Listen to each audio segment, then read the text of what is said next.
Hello friends, नमस्कार। आज हम कुछ ऐसे वर्ड सीखने वाले हैं जिसका प्रोनाउंसिएशन थोड़ा सा मुश्किल होता है बोलना, लेकिन अ, उससे ज़्यादा मुश्किल होता है हम दोनों उन दोनों में डिफरेंस पैदा जो है करना, या हमें उसको समझना कि what is the difference between these two. So यहाँ पर हम पढ़ने वाले हैं, एक है interrupt and the other one is disrupt, right. वैसे तो दोनों का ही मतलब होता है किसी भी चीज का टू स्टॉप, राइट। आप जो है स्टॉप कर रहे हैं, लेकिन इंटरप्ट का मीनिंग होता है for a momentary, like on a temporary basis, on a temporary basis, right? Temporary pause, you can say. For example, a meeting is going on, right? And someone's just say something, right? Someone says something and the whole meeting gets interrupted, right? तो हिंदी में कैसे बोलेंगे इसे? इन Hindi, Sonia interrupted the meeting with her idiotic questions, right? ऐसे सवाल पूछ लिए जिनकी जरूरत नहीं थी। But disrupt means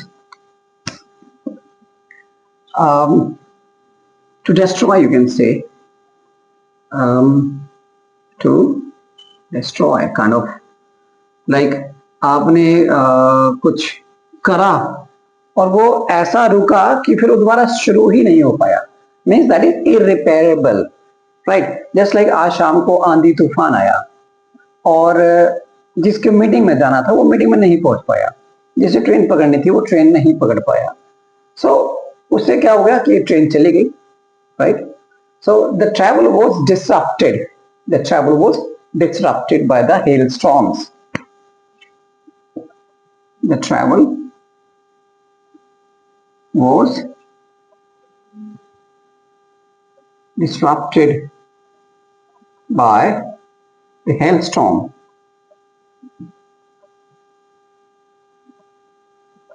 Okay.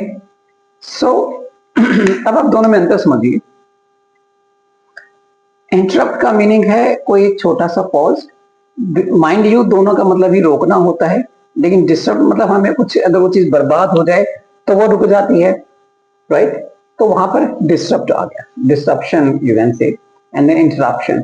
So interruption would be the noun and so these both are the verbs, right. अब मैं आपसे क्या विनती करना चाहूंगा कि फ्रेंड्स बहुत आसान है वीडियो को देख लेना और फिर ये सोचना कि मुझे ये याद हो गया, राइट। लेकिन जब तक आप रीडिंग नहीं करते हैं, जब तक आप इन सेंटेंसेस को प्रैक्टिस में नहीं लाते हैं, प्रैक्टिस इन द सेंस कि आपने कोई भी एक सेंटेंस को सोचा और उसे आपने कॉपी पे लिख लिया and then you just translate it, right. आप चाहे इसे माइंड में करें या फिर रिटन में करें, रिटन में करते हैं तो उसके बहुत सारे फायदे हैं, मुझे आपको बताने की आवश्यकता नहीं है, लेकिन if you are a student then you must do it for the sake of good marks, right. तो अगर आपने अब तक इस चैनल को सब्सक्राइब नहीं किया है तो प्लीज डू इट नाउ, क्योंकि ऐसे वर्ड मीनिंग्स मैं आपको हर रोज बताने वाला हूँ, हर रोज बताता आ रहा हूँ, और I hope you are liking it, right. So इस उम्मीद के साथ में कि आपकी लाइफ में कुछ तो वैल्यू एडिशन हुआ होगा आज। Thank you so much, thanks a lot.